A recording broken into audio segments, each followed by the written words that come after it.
Arav was walking home from school when he heard something impossible. Someone whispered his name. Arav. He turned around quickly. No one was there. Then the voice came again. Arav, come closer. This time it came from a giant tree, and hidden inside that tree was a secret that would change his life forever. Arav was a 12-year-old boy who lived in a small village near a forest.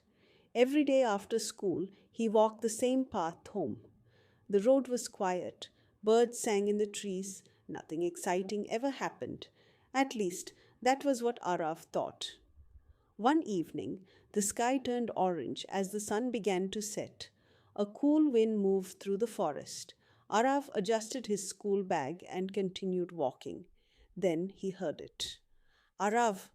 He stopped. His heart skipped a beat. He looked left. Nothing. He looked right. Nothing. Maybe he imagined it. He started walking again. Arav!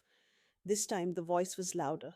It sounded old, gentle, almost friendly. Arav followed the sound. It led him deeper into the forest.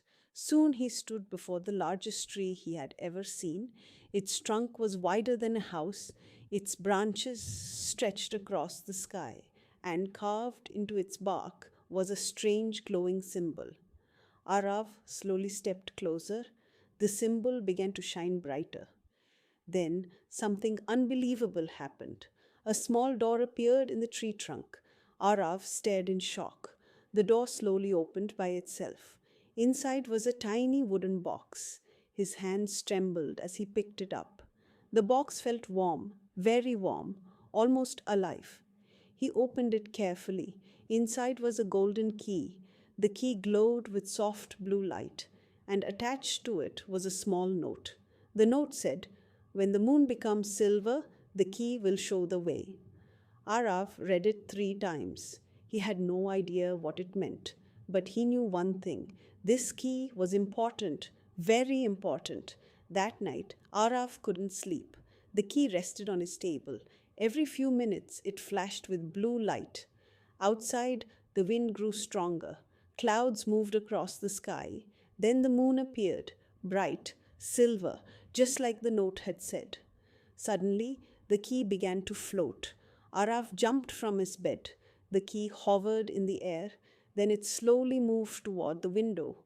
Arav followed it. The key floated out into the night.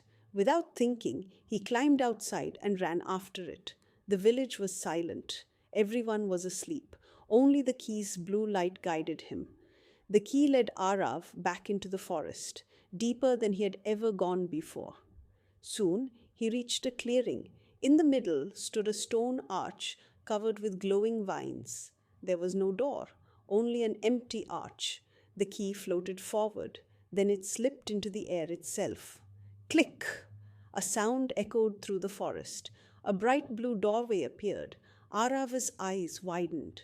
Beyond the doorway was another world. Floating islands drifted through the sky. Waterfalls flowed upward. Strange glowing birds flew between the clouds. It was beautiful. It was impossible. And somehow it felt familiar. Arav stepped through the portal. The moment his foot touched the ground, golden lights surrounded him. The air smelled sweet. The grass sparkled. Everywhere he looked, magic seemed alive. Then he heard a small voice. Finally! Arav turned quickly. A tiny fox stood nearby. Its fur was silver, its eyes glowed blue, and somehow it was smiling. You took long enough, the fox said. Arav nearly fell backward. A talking fox? The fox rolled its eyes. Of course I talk. My name is Nico. Welcome to Lumora.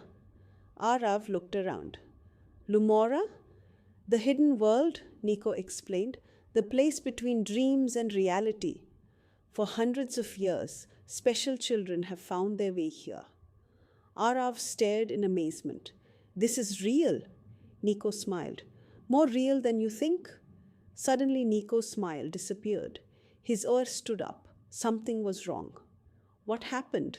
Arav asked. Nico looked toward the sky. Dark clouds were gathering above one of the floating islands. A shadow moved inside them, huge, silent, watching. Nico spoke softly. It has started. What has started? Arav asked. Nico looked directly into his eyes. The Shadow King has returned. A cold chill ran through Arav's body.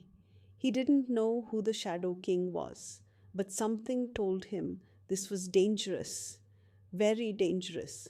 Far away, lightning flashed inside the dark clouds. For a brief second, Arav saw a giant figure standing there, watching him, waiting.